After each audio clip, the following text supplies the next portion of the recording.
Hello students, welcome to my 8th part of the chemical kinetics. In this lecture, we will study the points that is potential energy barrier, temperature dependence of reaction rates, Arrhenius equation and determination of activation energy. At first, we will see about the potential energy barrier. Potential energy barrier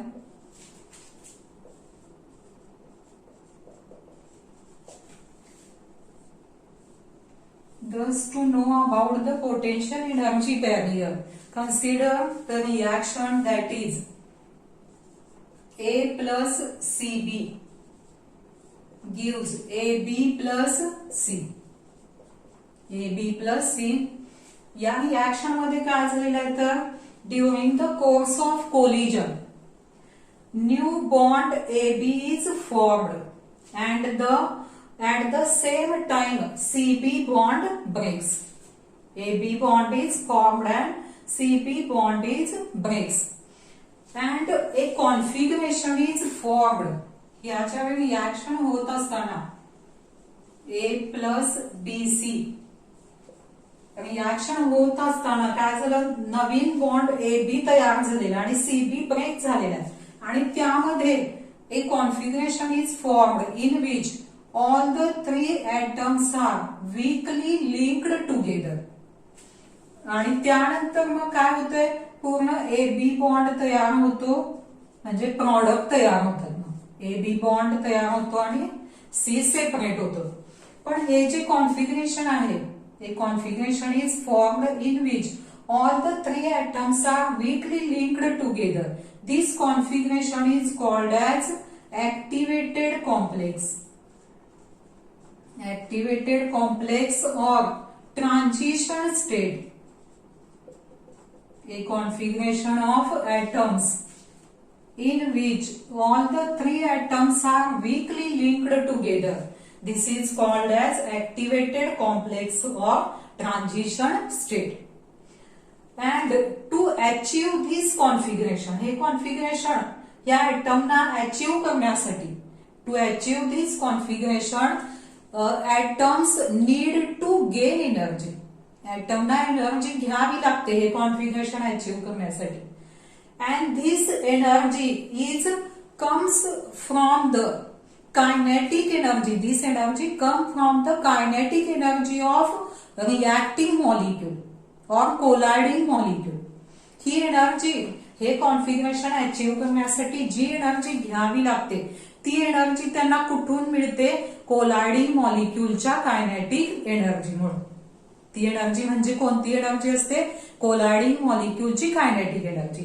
आणि ती जी कोलायडिंग मॉलिक्यूलची kinetic energy आहे, this kinetic energy of colliding molecule is converted into the potential energy of activated complex.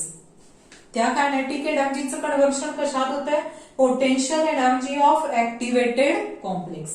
आणि त्यामुळे जर graph plot केला potential energy versus reaction progress, reaction progress मध्ये असताना potential energy आणि हा ग्राफ जर प्लॉट केला तर असा कर्व मिळतो आपल्याला.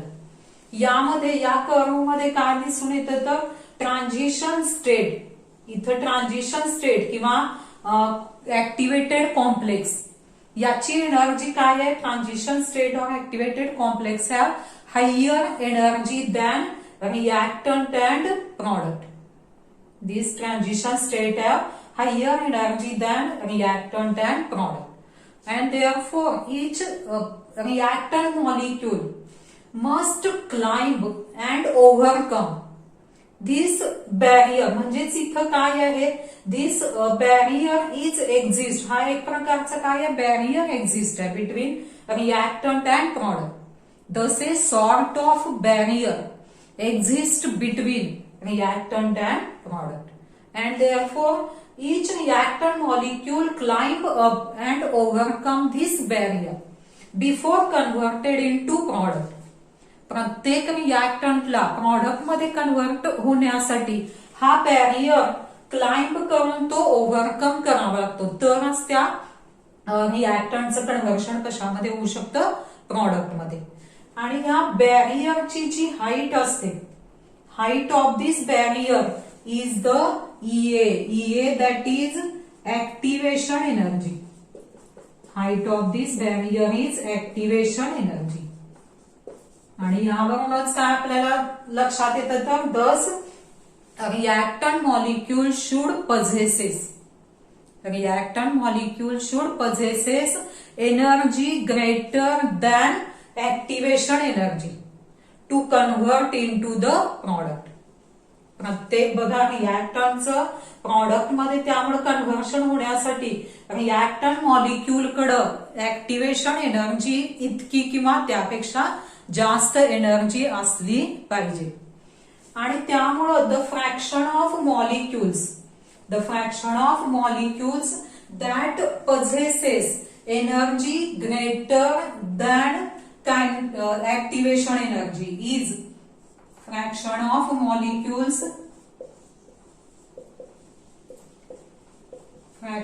molecules that possesses energy greater than activation energy. This fraction is small, very small.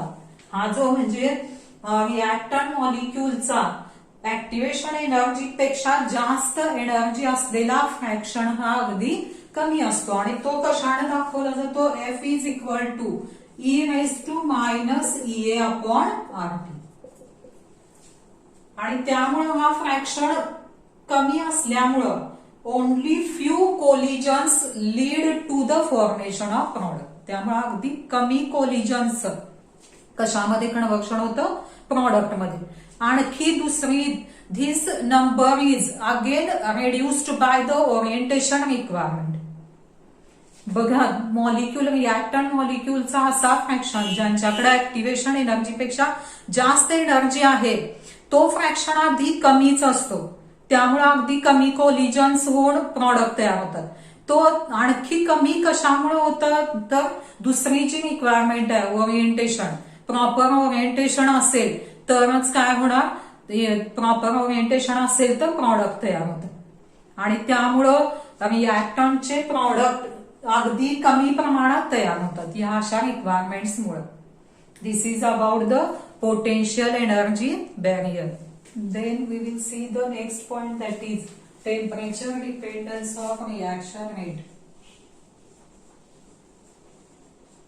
Temperature dependence of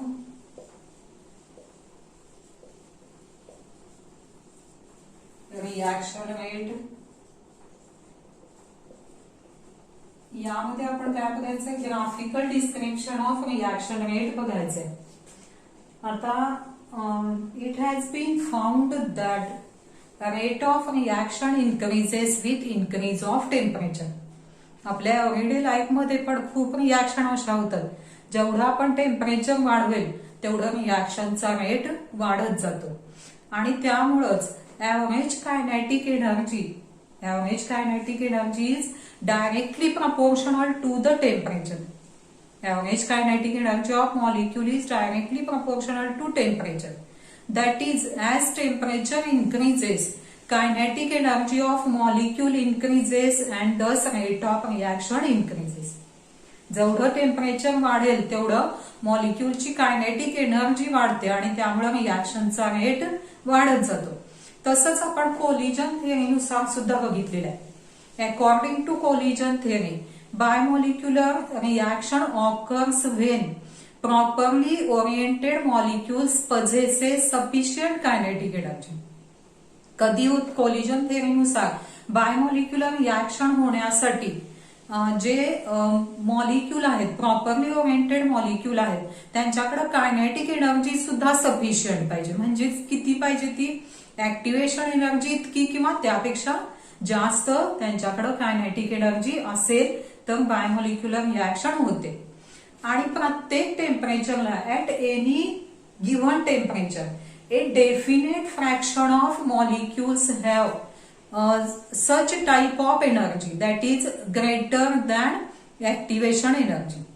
प्रत्येक टेम्परेचरला एक विशिष्ट फ्रॅक्शन मॉलिक्यूलचा की ज्या मॉलिक्यूलची एनर्जी ऍक्टिव्हेशन एनर्जी पेक्षा जास्त आहे असा फ्रॅक्शन प्रत्येक टेम्परेचरला ठरलेला असतो. आणि त्यामुळं जसजसं as the temperature increases the fraction of molecules containing minimum kinetic energy increases and thus rate of reaction increases. जसं टेम्परेचर वाढेल तसं मिनिमम कायनेटिक एनर्जी म्हणजेच ऍक्टिव्हेशन एनर्जी इतकी किंवा त्यापेक्षा जास्त कायनेटिक एनर्जी असलेला मॉलिक्युलचा फ्रॅक्शन वाढत जातो आणि तशी रिॲक्शनचा रेट काय होतो वाढतो. आणि त्यामुळे जर ग्राफ प्लॉट केला if fraction of molecules with given kinetic energy, fraction of molecule with given kinetic energy versus kinetic energy. हा ग्राफ जर आपण दोन टेम्परेचर घेतलेले T1 आणि T2 या दोन टेम्परेचर मध्ये T2 is greater than T1. T1 हे हायर टेम्परेचर आहे, T2 हे हायर टेम्परेचर आहे, T1 हे लोअर टेम्परेचर आहे. दोन्हीचे कर्व बघा आता कसे मिळतात. T1 साठी असा कर्व मिळाला, T1 साठी हा कर्व मिळालेला असा आणि T2 साठी असा कर्व मिळालेला आहे. मग यावरून काय लक्षात येतं तर द एरिया बिटवीन, जर एरिया आपण बघितला या कर्व मधला आणि या हॉरिझॉन्टल लाईन आणि curve, the area between curve and horizontal line is same at T1 and T2. T1 आणि T2 दोन्ही टेम्परेचरला कर्व आणि हॉरिझॉन्टल लाईन मधला जो एरिया आहे तो सेम आहे, म्हणजे टोटल एरिया इज सेम. कर्वचा टोटल एरिया T1 T2 टेम्परेचरला सेम आहे. पण इथं जर आपण बघितलं इथं हा जो शेडेड एरिया दाखवलेला आहे, this area represents the fraction of molecules containing or possessing kinetic energy greater than activation energy. इथं हा एरिया जो शेडेड दाखवलेला आहे तो काय रिप्रेझेंट करतो तर ज्या मॉलिक्युलच्या फ्रॅक्शन कडे ऍक्टिव्हेशन एनर्जी पेक्षा जास्त एनर्जी असलेला मॉलिक्युलचा फ्रॅक्शन इथं दाखवलेला आहे. आणि यामध्ये काय दिसून येतं तर हा जो फ्रॅक्शन आहे T2 टेम्परेचरला पूर्ण एवढा फ्रॅक्शन दिसतो आणि T1 टेम्परेचरला फक्त एवढाच फ्रॅक्शन दिसतो. म्हणजेच this fraction of molecules possessing energy greater than activation energy. This fraction of molecule is larger at higher temperature T2 than at lower temperature T1.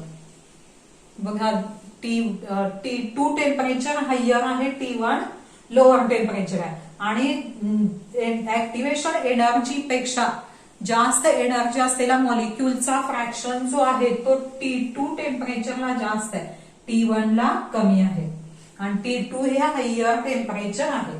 म्हणजेच यावरून काय दिसून येतं, this indicates that fraction of molecules containing energy greater than activation energy is increases with increase of temperature, and therefore as this fraction of molecule with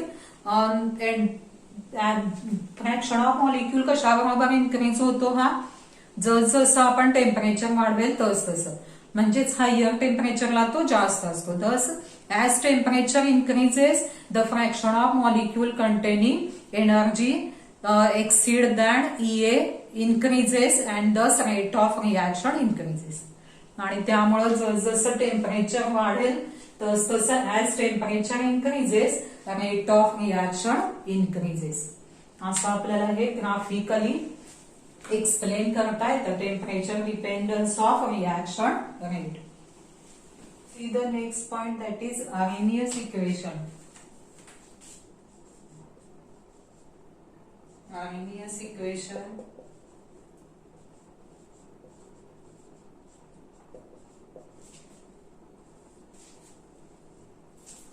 Arrhenius established the relationship between activation energy, rate constant and temperature.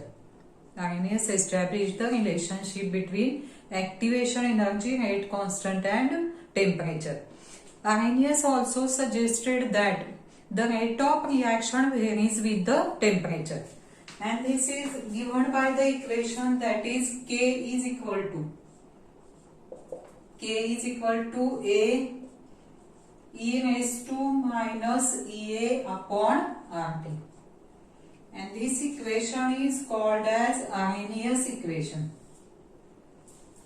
This equation is called as Arrhenius equation. In this equation, K is the rate constant. K is the rate constant.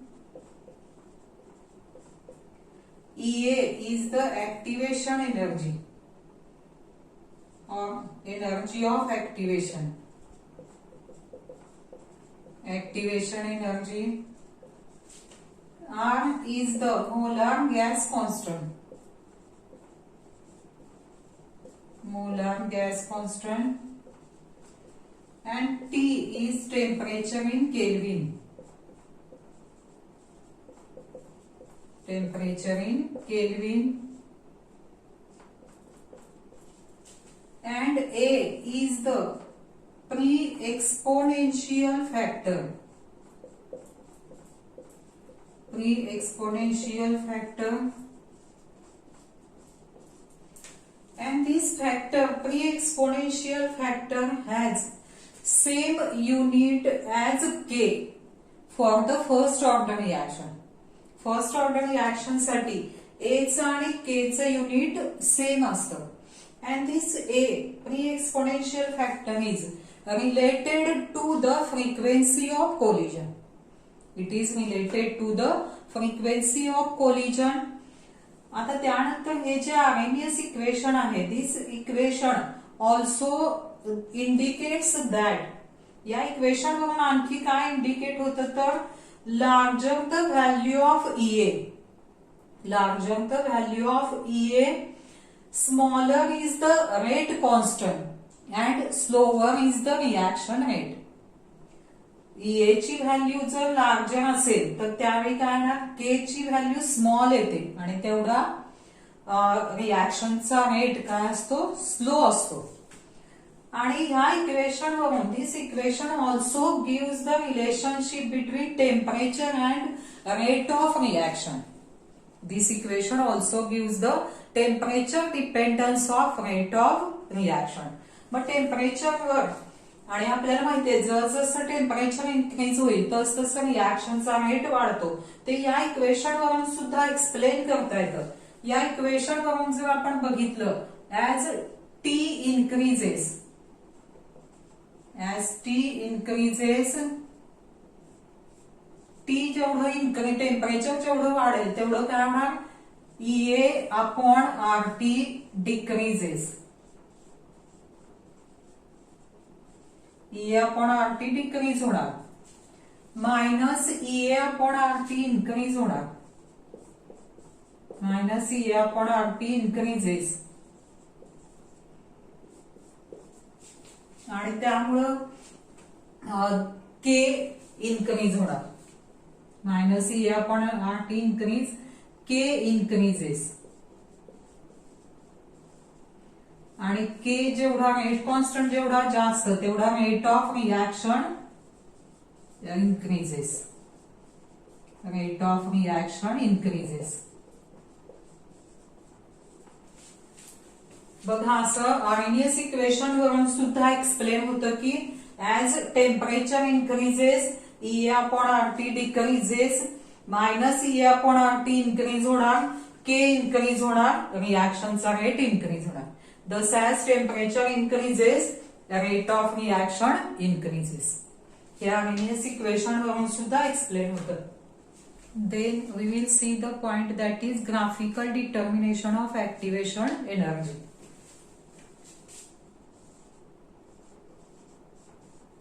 Graphical determination of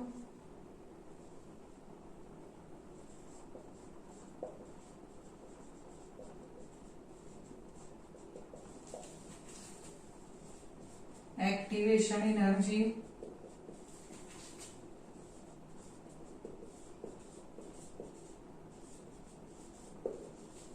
graphical determination of activation energy. Activation energy graphically कशी determine करता येते, तर त्यासाठी पहिल्यांदा Arrhenius equation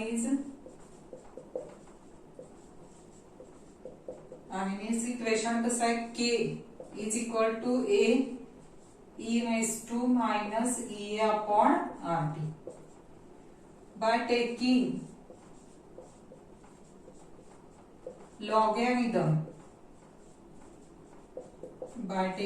logarithm on both sides, logarithm घेतला तर कसं equation होईल ln k is equal to ln minus E upon RT plus ln A. बघा याचा लॉगॅरिथम घेतला तर काय होणार आहे, minus E upon RT plus ln A. त्यानंतर bye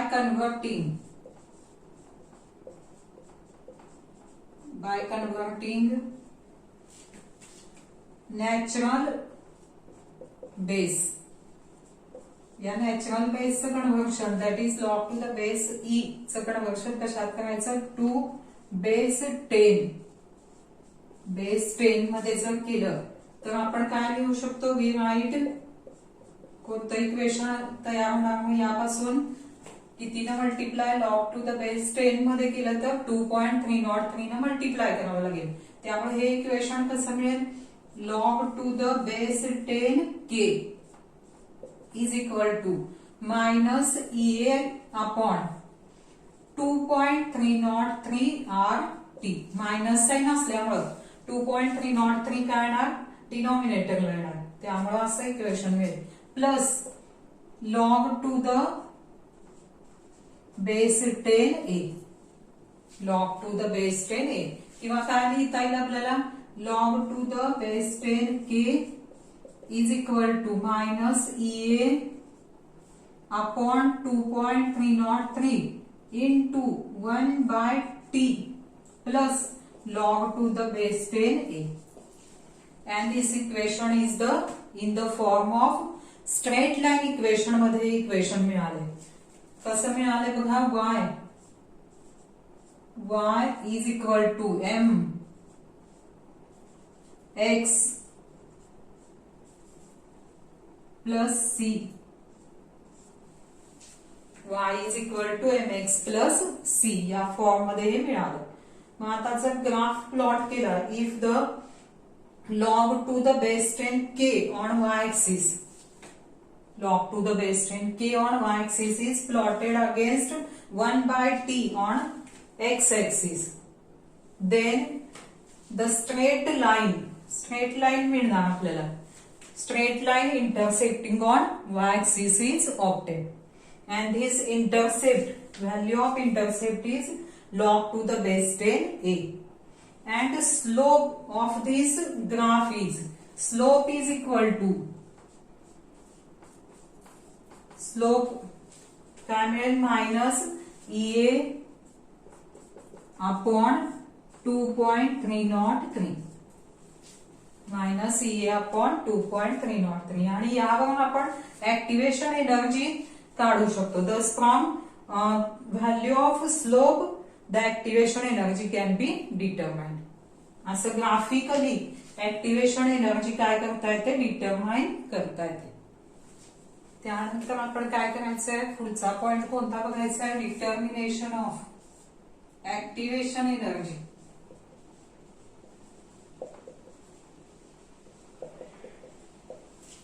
determination of activation energy.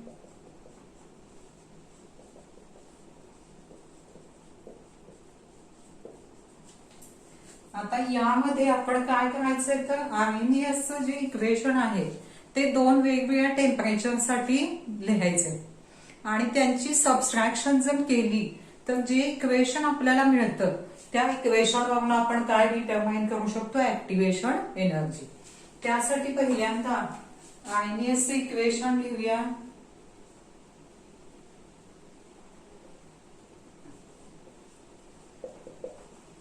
Arrhenius equation is log to the base 10k is equal to, या form मध्ये लिहूया, log to the base 10a लिहूया पहिल्यांदा, minus EA upon 2.303 RT.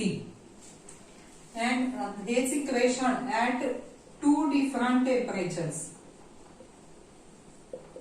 At two different temperatures,